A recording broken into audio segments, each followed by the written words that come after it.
Welcome friends. পশ্চিমবঙ্গের সপ্তম বেতন কমিশনের পক্ষ থেকে একটি গুরুত্বপূর্ণ আপডেট সামনে এসেছে। যদিও এই বিজ্ঞপ্তি 13ই আগস্টের।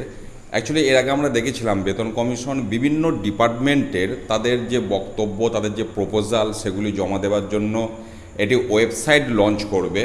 তো সেই ব্যাপারটাই আরও একটু এগিয়েছে।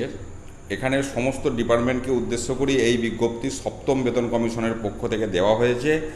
এবং যেটা বলা হচ্ছে যে সপ্তম বেতন কমিশন পশ্চিমবঙ্গের তারা সিদ্ধান্ত নিয়েছে যে সমস্ত ডিপার্টমেন্ট থেকে বিভিন্ন যে ইনফরমেশান, ভেরিয়াস ইনফরমেশান তারা কালেক্ট করবে এবং সেই মর্মে বলা হচ্ছে যে প্রত্যেকটি ডিপার্টমেন্টকে একজন করে নোডাল অফিসার রিক্রুট করতে।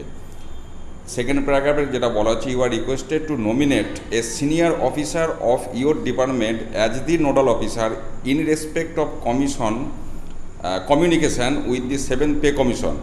এবং তারপর যেটা বলা হচ্ছে, and kindly furnish the following information in respect of the nodal officer, তার নাম, designation, mobile number, email ID.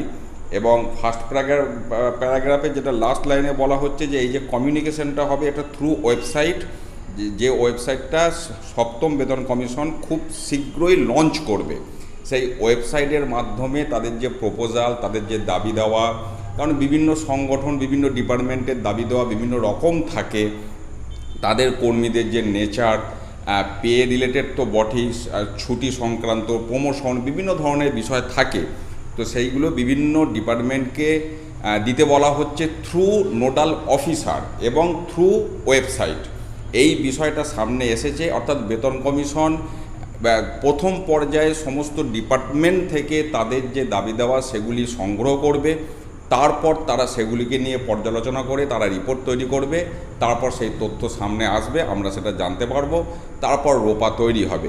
তো আপাতত প্রাথমিক পর্যায়ের যে কাজ, তার যে পদক্ষেপ, সেটা গ্রহণ করেছে সপ্তম বেতন কমিশন।